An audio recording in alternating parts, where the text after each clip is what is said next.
Hello everyone, happy Friday the 13th and welcome to a Google Hangout event that we hope will be appropriately creepy. I am joined today by M.R. Carey, who's the author of The Girl with All the Gifts, which just came out this week, and Sarah Lotz, the author of The Three, which came out last month.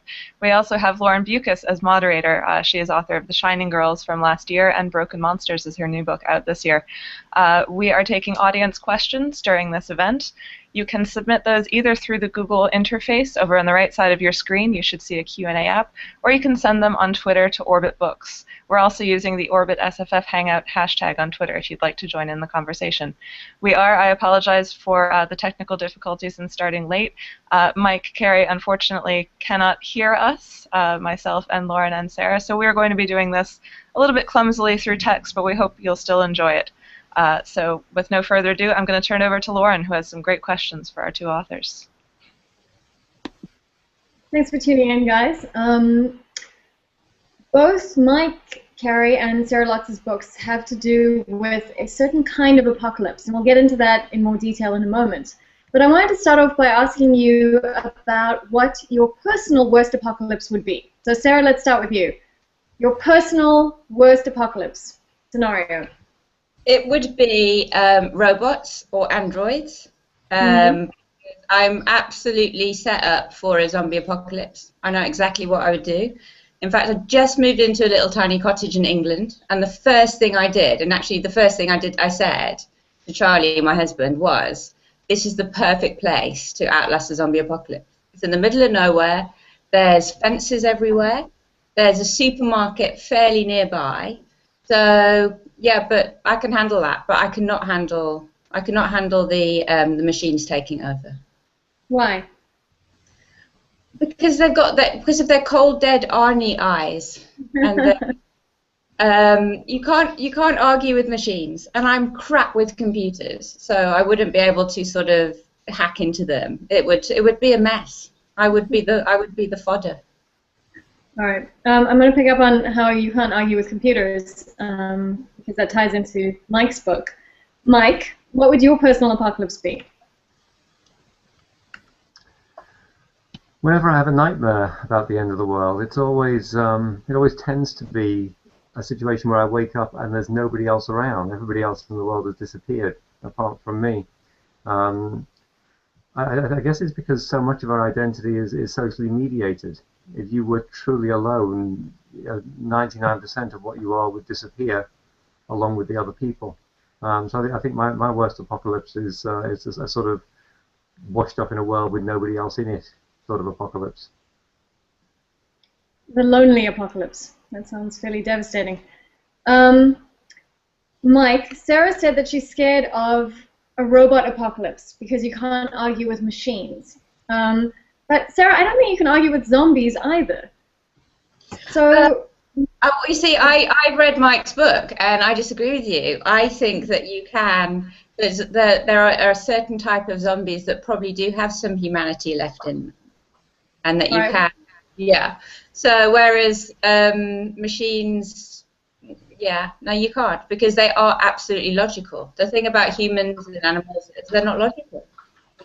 You can mess with their heads. All right.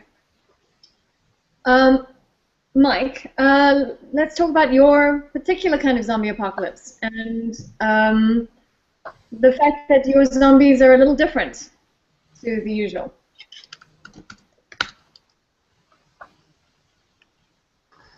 I guess I've always been really keen on fictions that sort of nail their colours to the mast as far as the logic of the story goes. When I write fantasy, I absolutely despise fantasies where the magic is kind of loose and shapeless and anything is possible. I love, for example, the way Ursula Le Guin does magic in the Earthsea books, The Rule of Names, where she sets up the rules, and then once you understand how they work, she starts to play interesting variations on them. So I wanted to write a zombie story where the nature of the zombies is not a given, where you kind of have to understand what's happening, and where coming to terms with what's happening or trying to get a handle on it is part of the impetus for the story. Like,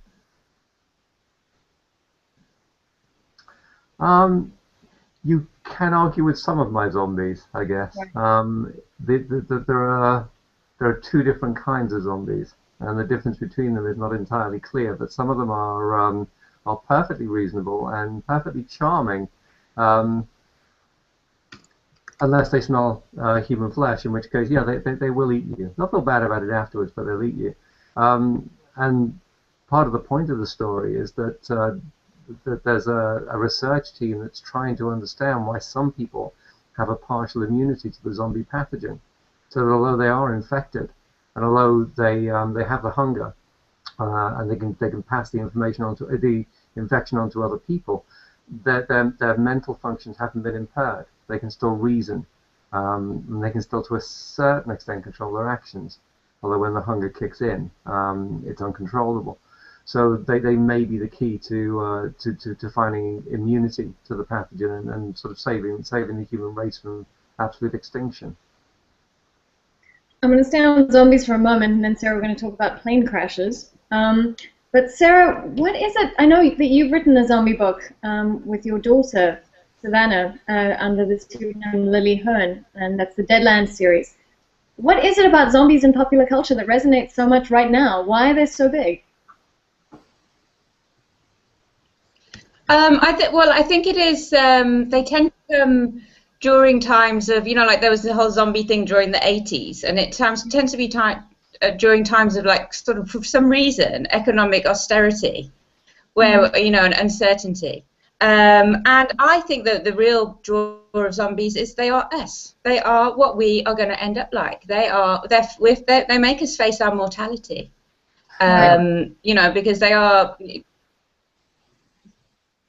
They are the kind of embodiment of, sort of how our flesh is going to rot, how our eyes are going to dry out, the kind of, seeing all that and that coming after you. It couldn't be more of a sort of obvious symbolism if you tried, whereas, vampires are supposed to symbolize a sort of dark, unattainable desire. Zombies are right in your face, and I think that's what I like about them. Can I say something to that? I seem to have sound now. I think that's absolutely true. But the other side of it is that they're also animals. Zombies are corpses, and they are bestial. They're animalistic. They don't have reason, and therefore they represent our origins among the beasts of the field, as well as our sort of ultimate destination as corpses. They've kind of got us surrounded on both sides. Yeah, no, absolutely, and it's so great that you can hear us now. That's wonderful. It made a huge difference. Sarah, let's talk about other kinds of things that we resort to in bad economic times. Let's start with plane crashes, and then let's talk a little bit about your apocalypse and what goes wrong in the three. So maybe you can give us a brief summary of the three.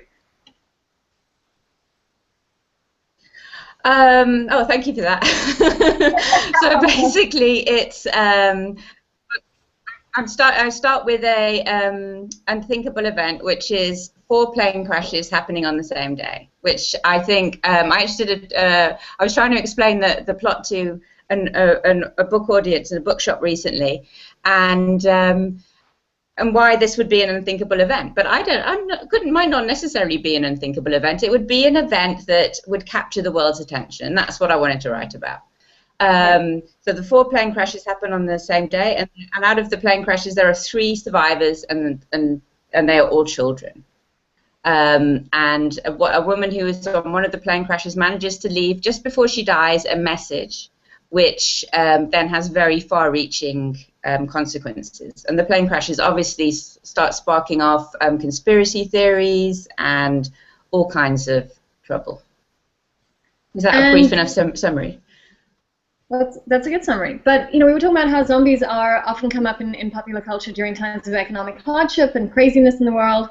And I think we're seeing that a lot now. And I think we're seeing a resurgence in very conservative attitudes in the world right now. If you look at what the elections in Europe recently and general politics in the US, you definitely kind of tackled that in your book. Can you talk a bit more about that?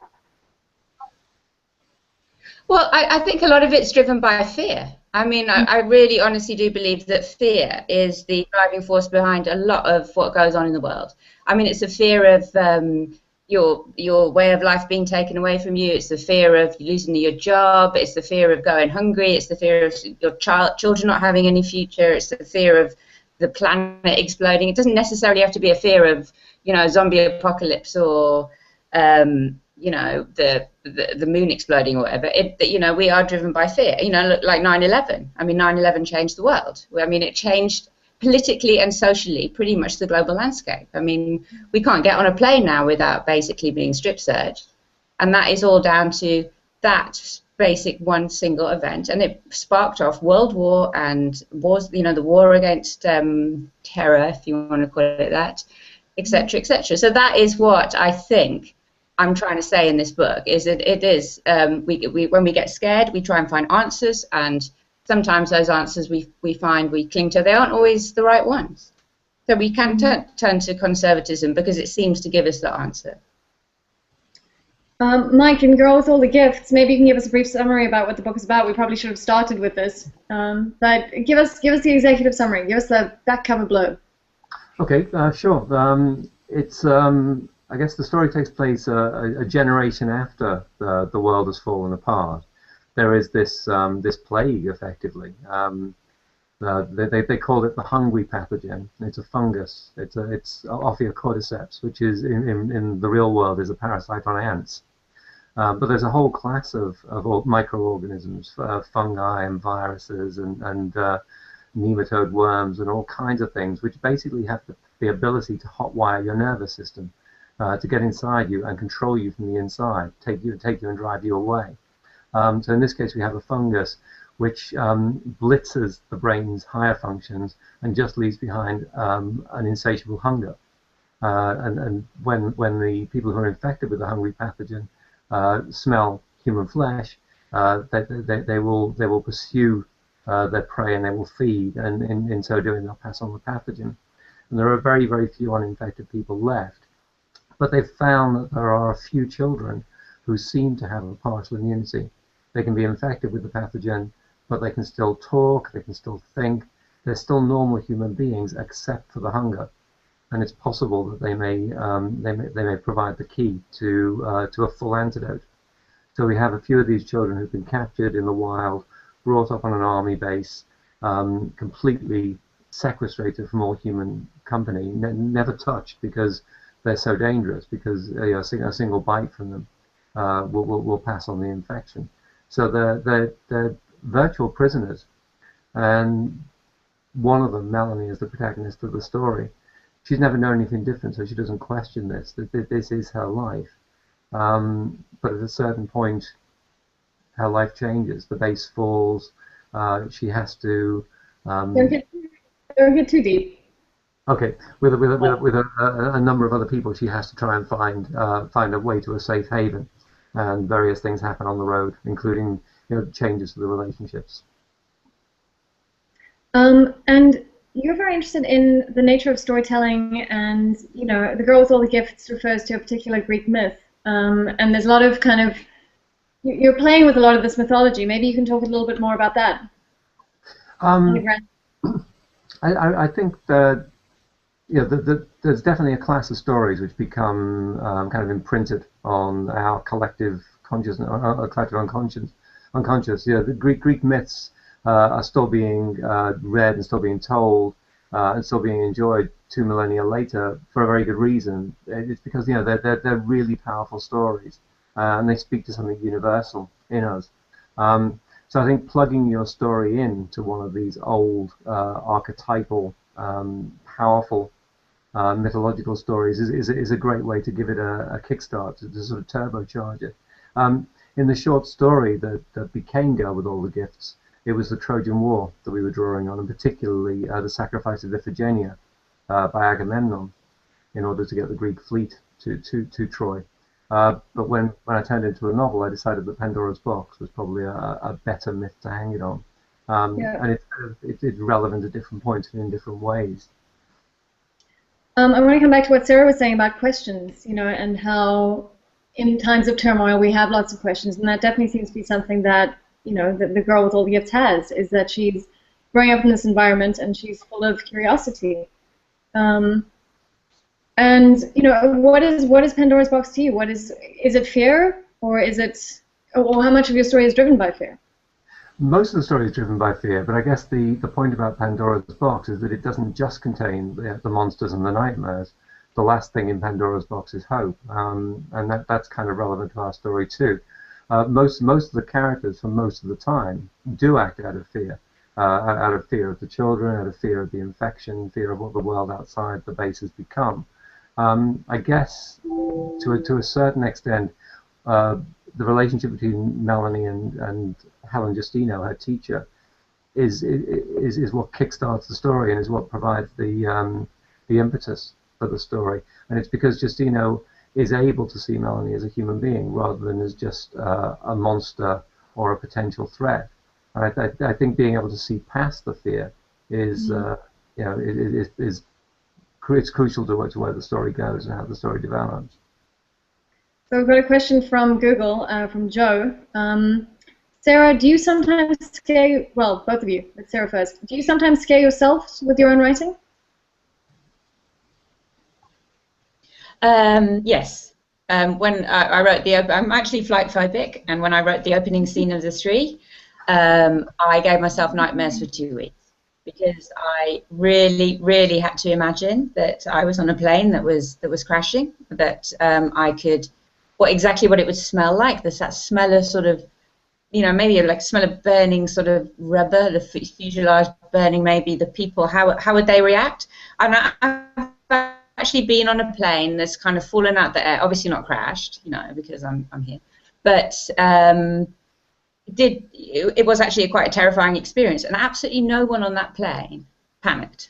There was just this absolute sheer cold calmness, and everyone, I think it was partly disbelief, so I had to take that into account as well.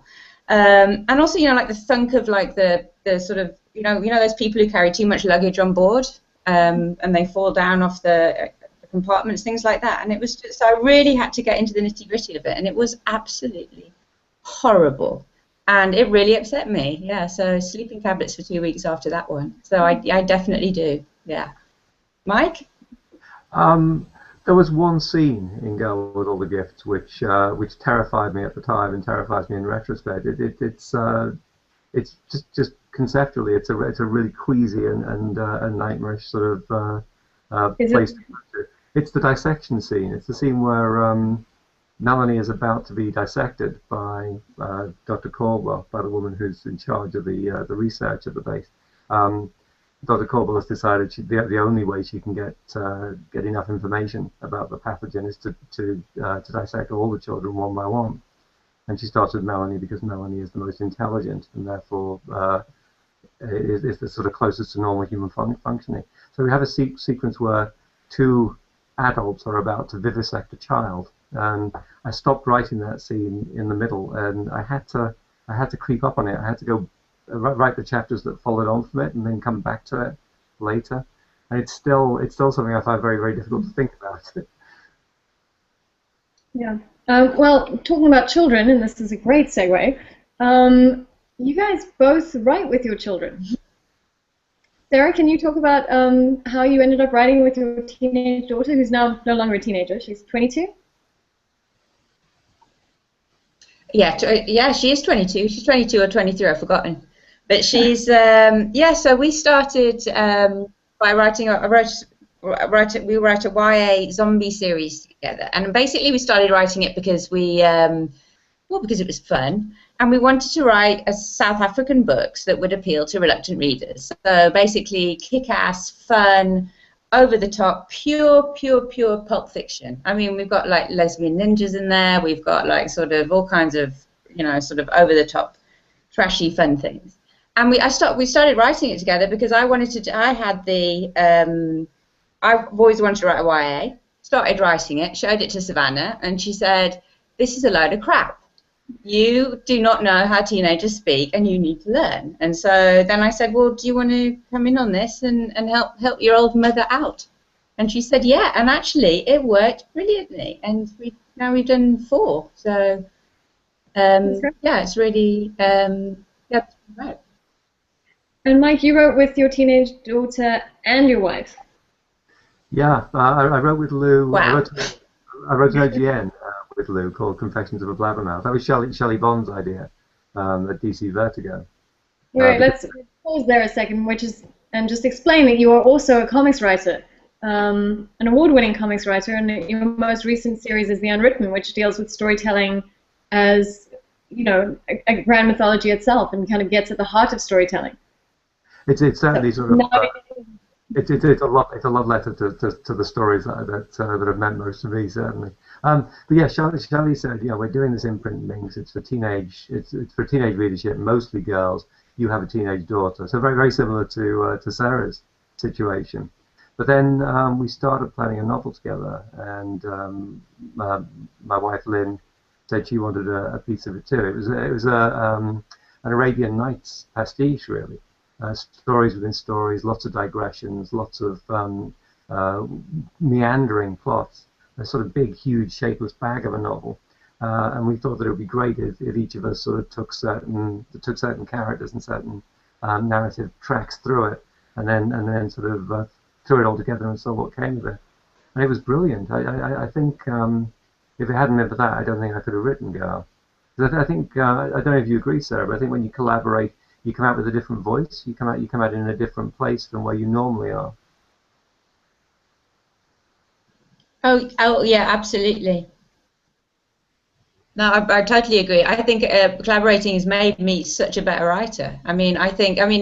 Yeah, I don't know if you know, Mike, but me and Lauren used to work together on a science fiction cartoon, and she used to be my boss, and she used to bribe us with and gin and appetizer to keep working.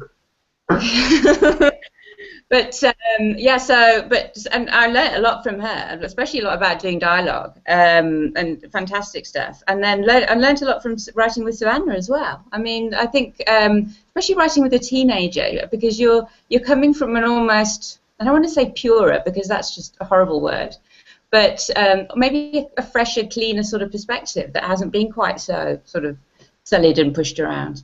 And then I also write books with Louis Greenberg, who's a South African literary author. And I am not literary. I'm like South Africa's trashy cousin, and he's like high art literary. And writing with him has really, really, really sort of improved my writing. And I also write erotica with two other women, who Helen Moffat and Paige Nick. And I can't write sex scenes, so they taught me that as well. Collaboration is definitely the way to go.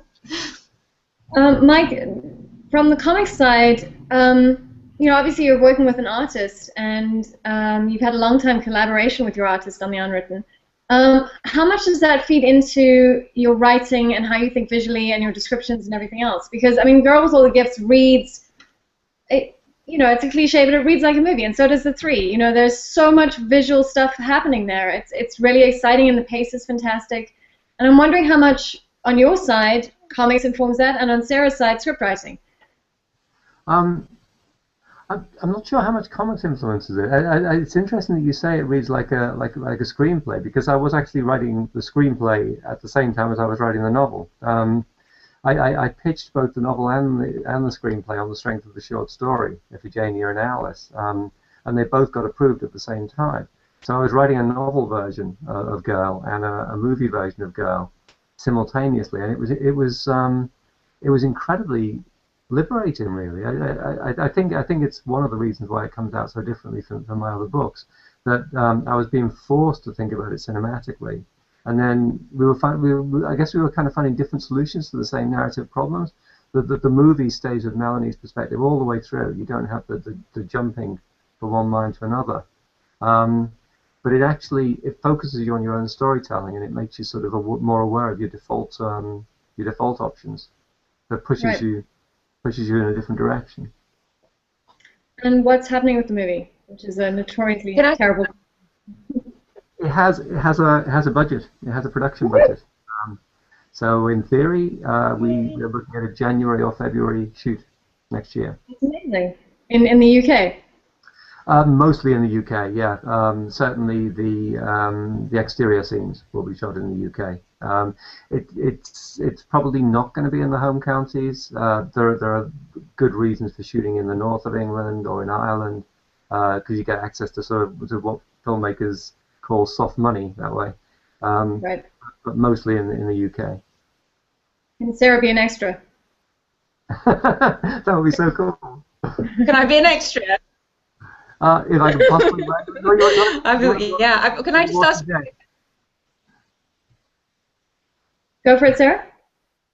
Hey, didn't hear that. Oh, I was going to say, do you in this? You said that writing the screenplay and the novel at the same time, that they're slightly different. What about the ending? No spoilers, but I'm like fascinated to know if the story kind of streamed in such a way that you had to come up with a slightly different ending. No, not at all. And I know why you're asking that. Because obviously there's kind of a Hollywood version of the story, which is much more, which plays out differently. But the people I was working with, the producers and the director, the director is Colin McCarthy. He directed. Do you watch Doctor Who at all? Yeah, love it. Yeah. The episode of Doctor Who where the Doctor rides a motorbike up the Shard. The Bells of. Yeah. I can't remember the title. Colin directed that, and he's directed Inspector Morse. He's directed Ripper Street, Sherlock. He's an amazing TV director. This will be his second movie, and he was totally sold on the story. So the question was always, how do we do this in cinematic terms, but stay close to the spirit of the original story. And Sarah, the 3 has also been optioned, right? Oh, I'm so glad. Yeah, I know, but it hasn't. By Company Pictures, who are completely amazing. But we haven't. I can't say anymore. I'm not allowed to. My lips are sealed. But I just want to say to Mike, I'm so glad at the ending.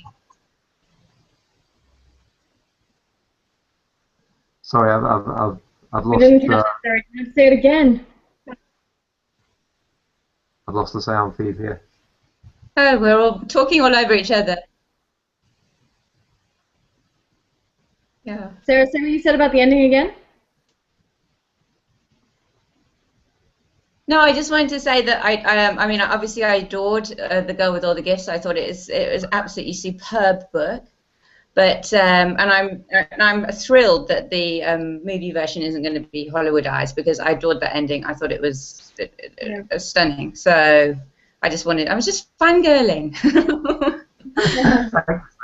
Well, while we're talking about enthusiasm for each other's work, one of the amazing things about the 3 is that there are so many different casts of characters.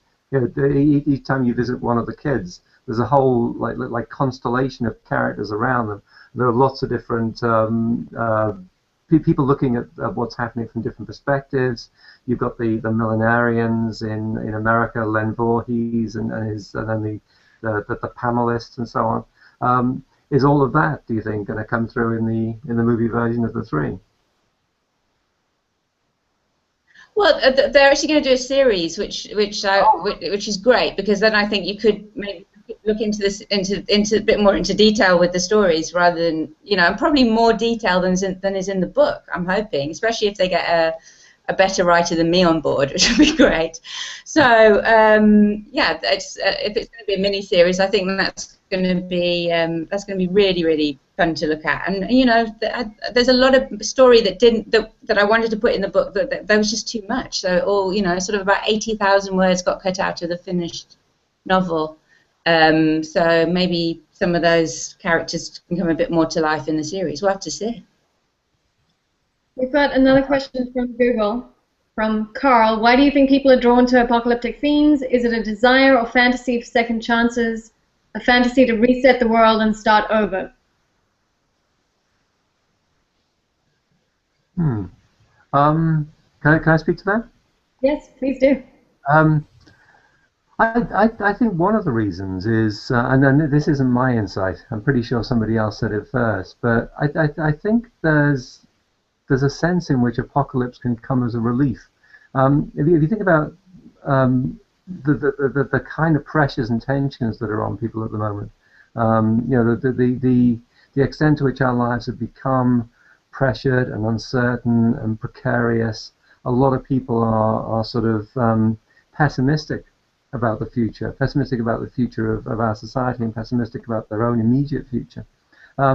Apocalypse means, everything gets, all of those day-to-day concerns disappear. As soon as the apocalypse happens, you never have to worry about your mortgage again. You never have to worry about any of the sort of day-to-day stuff about jobs and work-life balance. There's a sense in which the apocalypse is a holiday before it's anything else. Sarah? Yeah, I couldn't agree. I couldn't agree more. I think with the apocalypse comes, all you've got to worry about is getting your leather trousers sort of sorted and your jacket, because that's what everyone wears during an apocalypse. Apart from that, yeah, I do. I think there's something really, really wonderful about daydreaming about the end of the world. A clean slate, society starting from scratch again. And I mean, I think a lot of people, that's why they think, well, maybe I would be the leader. Maybe this is where I'm going to come into my sort of own here. I will be the one who is going to fight against the zombies. Certainly, I daydream about it all the time. So, I'm sure other people do as well. So, but yeah, I absolutely couldn't agree more with Mike. I think he's nailed it. It is, yeah. Well, what do you think, Lauren? Well, my personal take. Well,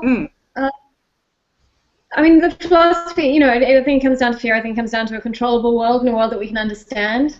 And that the world is so complex right now with algorithms running Wall Street. What does that even mean? I don't understand. Where did drones come from? Suddenly there are killer robots in the sky. How did that happen? And a zombie apocalypse sounds really simple, actually, by comparison. I could handle that. Our world right now, it's too much. But my personal plan for the zombie apocalypse is to get bitten first and rise to become a queen. So yeah, I'll come for you, Sarah. We'll find you. Cool. Are there any other questions on Google? Yeah, thanks. So Mike, I've seen that video of the zombie ants, and it is so disturbing. Everyone can look it up on YouTube. And I think a lot of writers have actually been fascinated by it. I haven't read Myra Grant's feed, but I think it deals also with parasites. They're just so creepy, and toxoplasmosis and the way it changes your brain. Maybe you can tell us a little bit more about the ants specifically.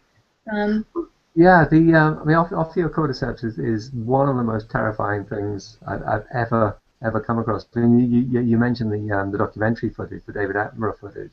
You look at it and you think, this is, how can there be a God? Why would a loving God create something like this?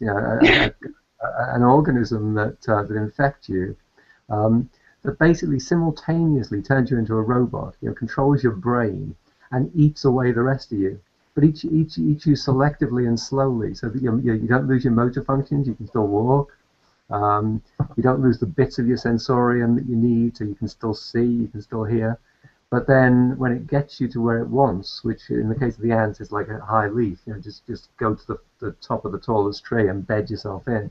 And then it eats the rest of you, and it explodes out of you in a sort of into an enormous tree that's rooted in what's left of your body.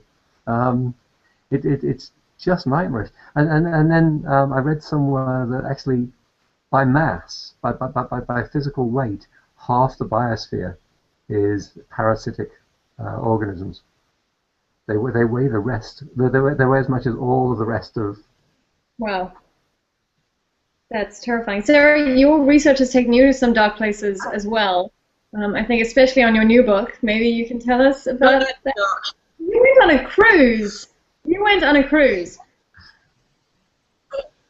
I don't know. I'm still that is just what Mike's just said is just I'm not going to be able to eat tonight. Seriously. But a cruise. Yeah, next bit set on a cruise. There is nothing worse, I think, than being stuck on a boat full of drunken 20-somethings, and where the eating.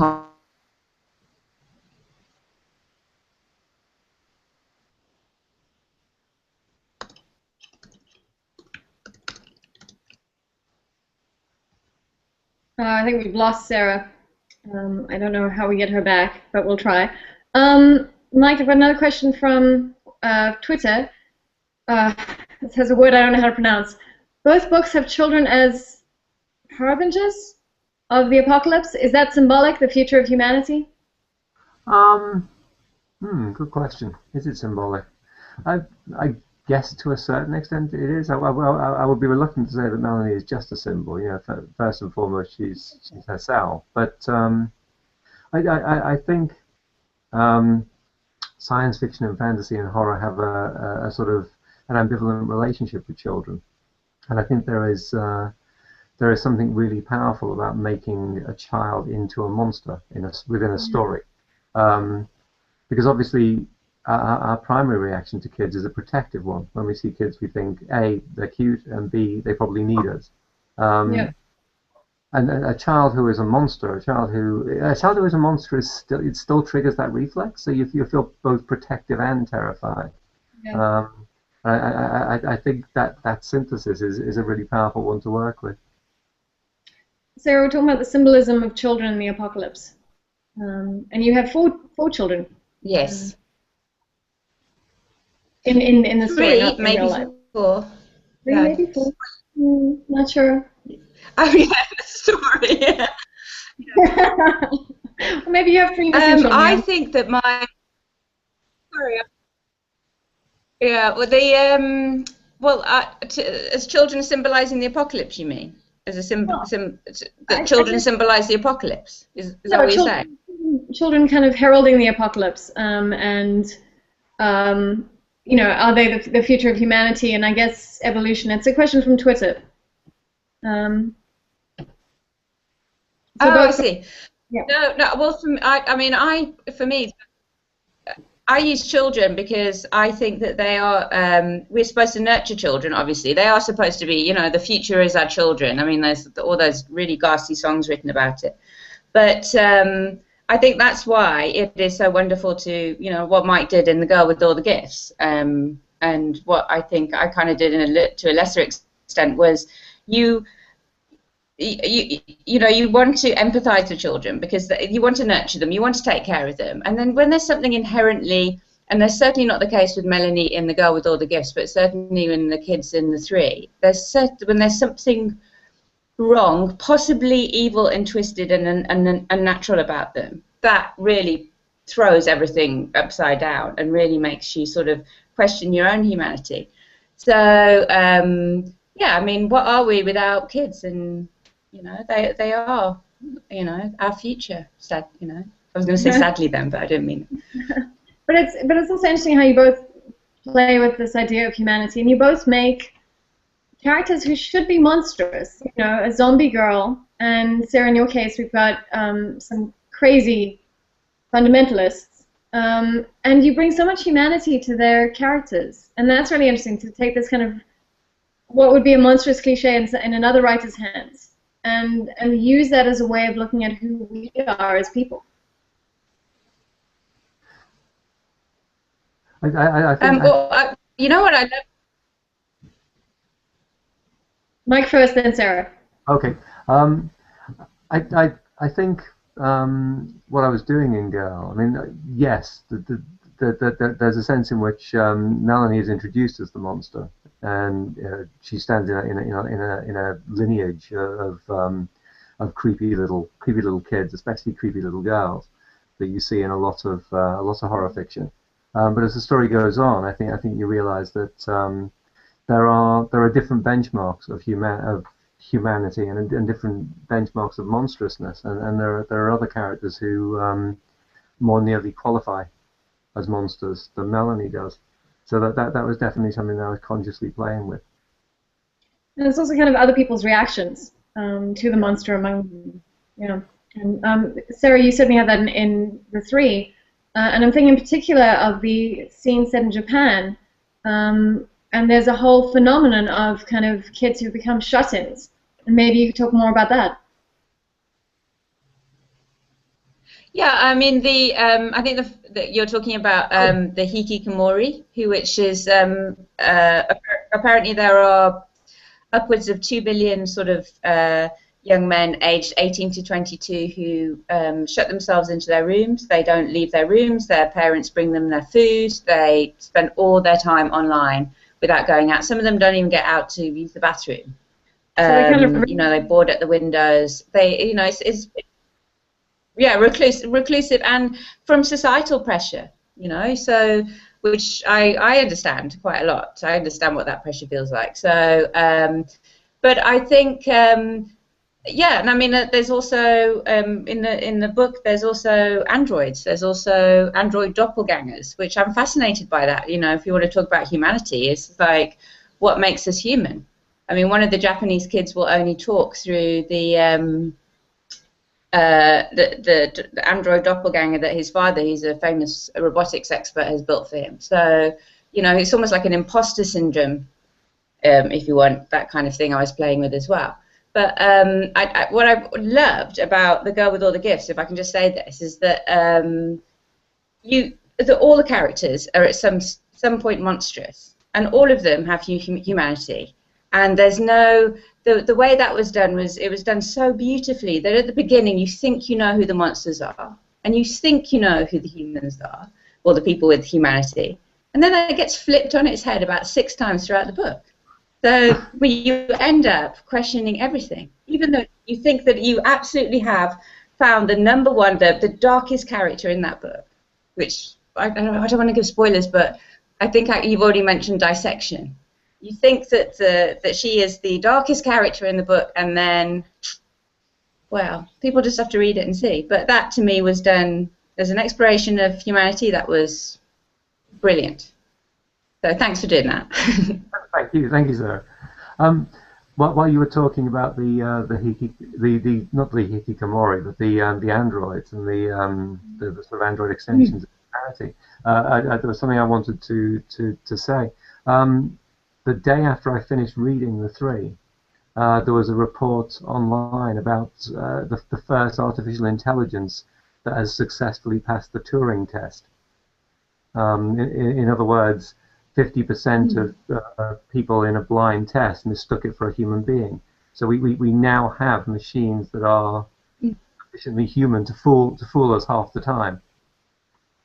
Unfortunately, that test was it was only 30% people, and it turned out that it wasn't really an accurate thing. And a report, there was a great follow-up report. You should read it about how the reporter tried to interrogate the 13-year-old boy, and just, you know, it just went nowhere. And you could see that the questions were really bad, and it was kind of like using a chatbot back in the 90s.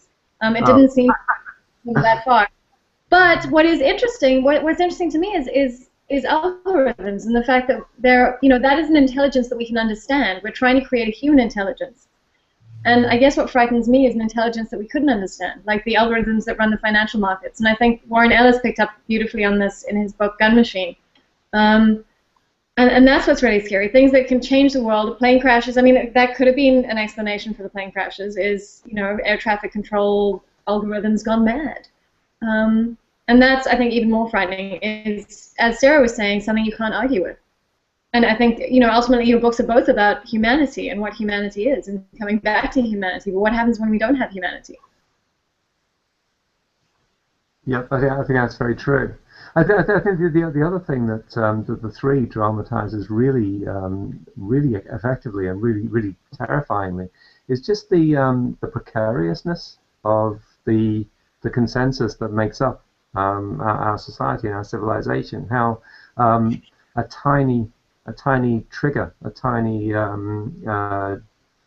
inciting incident can sort of push things away from their center of gravity, push them out of kilter, and how those effects can then sort of accelerate out of our control.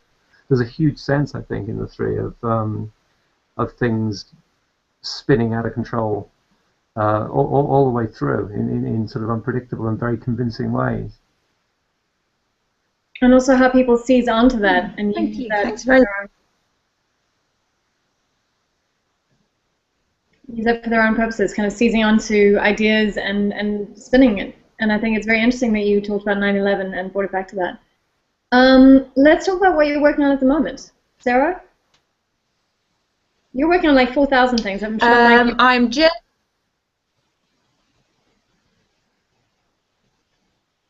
Should I go first? Yes. Yeah? Well, I'm just finishing off the last tiny bit of day 4, which is the kind of follow-up to the 3, but isn't really a follow-up. So it kind of runs parallel, or might do, which is the one set on the cruise ship. And then I've got another S.L. Grey book to do. And then, yeah, I'm going to sleep. I'm going to sleep for a month. And I'm going to eat nothing but pickled onion monster and drink pints, and that's it. That's all I'm doing for a month after that. Mike, what are your projects underway at the moment? Well, I'm closing in on the end of the next novel. I've got to deliver the next novel at the end of July, and I will make that, I think, by the skin of my teeth. I'm doing a lot of screenplay work at the moment. I'm still doing sort of last tweaks to the Girl with All the Gifts movie. I'm working on a TV pilot. I'm working on a movie adaptation of a sci-fi novel by Jonathan Tregell, Janus, and still doing a fair bit of comics work. There are 4 more scripts to finish on the Unwritten before we wrap that. There's Suicide Risk for Boom Studios, Houses of the Holy for Madefire, and Peter Gross and I are sort of fretting already because we want to line up another project for when Unwritten finishes. So we're putting together pitches for various publishers. Cool. Guys, unless there are any more questions from online, I think I'm going to wrap it up. What kind of zombie would you be? Fast zombie, slow zombie, sex zombie? You have sex zombies, Mike. I'd be a slow zombie. I'd definitely be a slow zombie. I'm too lazy to be a fast one. Sarah, what kind of zombie would you be? Me too. Definitely a slow zombie. Slow zombie, they're the only kind. Definitely a slow one. Well, I don't know. In Girls All the Gifts, they're fast. There's a lot of humanity left there. They're kind of stop motion zombies in Girl with All the Gifts. They're very fast, except when they're just standing there like statues. Cool. Also, guys. Oh God, that's so creepy. Thanks so much. It was really fun, and I encourage everyone to run out, and buy your books. Girl with All the Gifts and the 3 fungal take on the zombie apocalypse and humanity, and plane crashes and signs of the apocalypse spinning out of control. Go out and buy them right now. Yes. And don't forget Broken Monsters come in July, isn't it? July and September. Thanks, guys. Thanks so much. July and September. There you go.